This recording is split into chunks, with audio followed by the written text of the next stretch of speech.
अस्सलामुअलैकुम नाजरीन, मैं हूं वकास ईश और आप देख रहे हैं रिलैक्स उर्दू।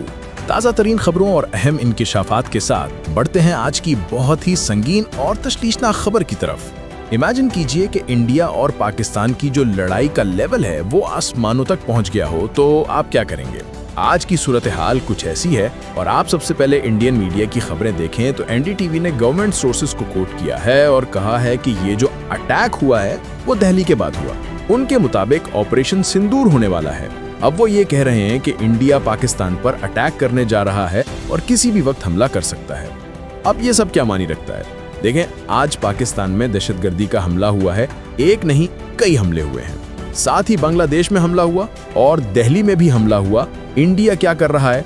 वो अपनी एजेंसियां लगाकर पूरी इन्वेस्टिगेशन कर रहा है। तमाम लिंक्स खोल डाले गए हैं। पुलवामा में रहने वाले डॉक्टर उमर नबी, उनकी फैमिली, उनके दोस्त और रिश्तेदार, कम्युनिटी, सबके खिलाफ सारा मुहाज खोल दिया गया है।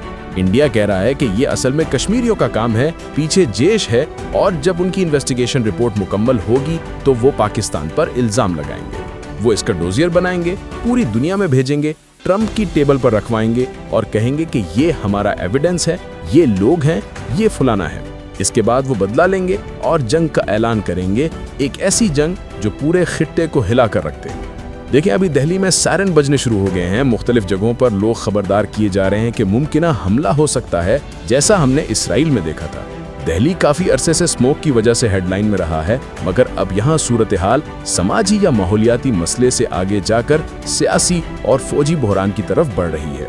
उन्होंने रेड फोर्ट, लाल किला और चांदनी चौक के इलाके बंद कर दिए हैं। लाल किले के करीब जो हमला हुआ उसके बाद उन्होंने वहां मेट्रो स्टेशन को बंद किया और कहा है कि सूरत हाल बहुत खतरनाक है। मोदी भूटान के दौरे से वापस आ रहे हैं और उनके बाद इंडिया ने आलमी रहनुमाओं से अपनी स्टोरी शेयर करना शुरू कर दी है ताकि पूरी दुनिया को अपने बयानिए के मुताबिक तैयार किया जा सके।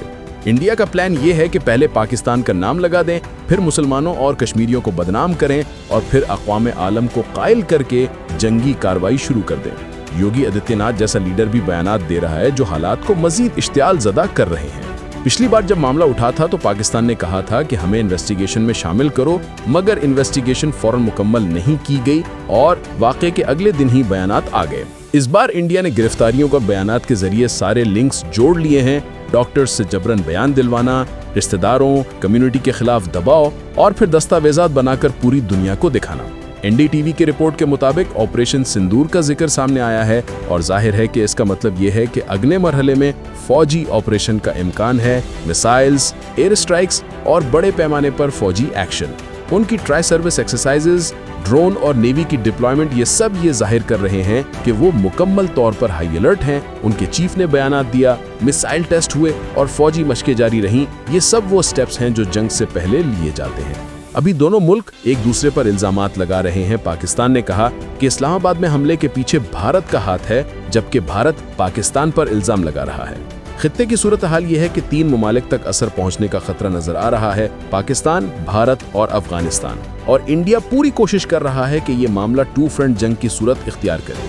वो चाहता है कि अंदरूनी स्लीपर सेल्स, अफगान महाज और बराह रास्त इंडिया सब एक साथ पाकिस्तान के खिलाफ दबाव पैदा करें। अगर आपके जहन में 0.1% भी शक है कि ये जंग नहीं होगी तो वो शक खत्म कर दें। ये खतरनाक मरहला है और टेंशन्स बहुत बुलंद हो चुकी है। इंडिया ने पहले से अपनी नेवी, फिजाई और जमीनी फोर्सेस डिप्लॉय कर रखी हैं और इसराइल के ड्रोन भी उनके बॉर्डर के करीब डिप्लॉय होने की खबरें सामने आ रही हैं। समंदर, जमीन और आसमान सभी महाज मुमकिना तबद्दुल की तरफ जा रहे हैं। ये भी काबिल गौर है कि इंडिया लॉबी फर्म्स को हायर कर चुका है, आलमी रहनुमाओं तक अपनी स्टोरी पहुंचा रहा है और मुमकिना एविडेंस को दुनिया के सामने रखने की तैयारी कर रहा है। वो चाहते हैं कि दुनिया तस्लीम कर ले कि ये पाकिस्तान की कार्रवाई थी और फिर बैनुल-अक़वामी सतह से हमायत के साथ फौरन कार्रवाई करें। हमें इस वक्त इंतहाई होशियारी से सूरत हाल का जायजा लेना होगा। ज़राए अबलाग, इंटेलिजेंस रिपोर्ट्स और बैनुल-अक़वामी रद्द-ए-अमल पर करीब से नजर रखनी होगी। पाकिस्तान के अंदर सिक्योरिटी इदारों को चौकस रहना चाहिए। बॉर्डर मैनेजमेंट और शहरी हिफाजत अव्वलीन तरजीह होनी चाहिए, जबकि बैनुल-अक़वामी सतह पर हक़ाइक़ पेश करने के लिए मुनज़्ज़म तरीके से डिप्लोमेटिक चैनल्स इस्तेमाल करने होंगे। अल्लाह पाकिस्तान पर रहम करे और हमें इस बड़े इम्तिहान में कामयाब रखे। इंशाअल्लाह हम अपने वतन और आवाम का दिफा करेंगे और हालात के मुताबिक बेहतरीन इक़दामात उठाए जाएंगे। अगर आप इस वीडियो को देख रहे हैं तो रिलैक्स उर्दू को सब्सक्राइब करना मत भूलें। वीडियो को लाइक करें, शेयर करें और कमेंट्स में अपनी राय जरूर लिखें। بتائیں آپ اس پوری صورتحال کو کیسے دیکھتے ہیں؟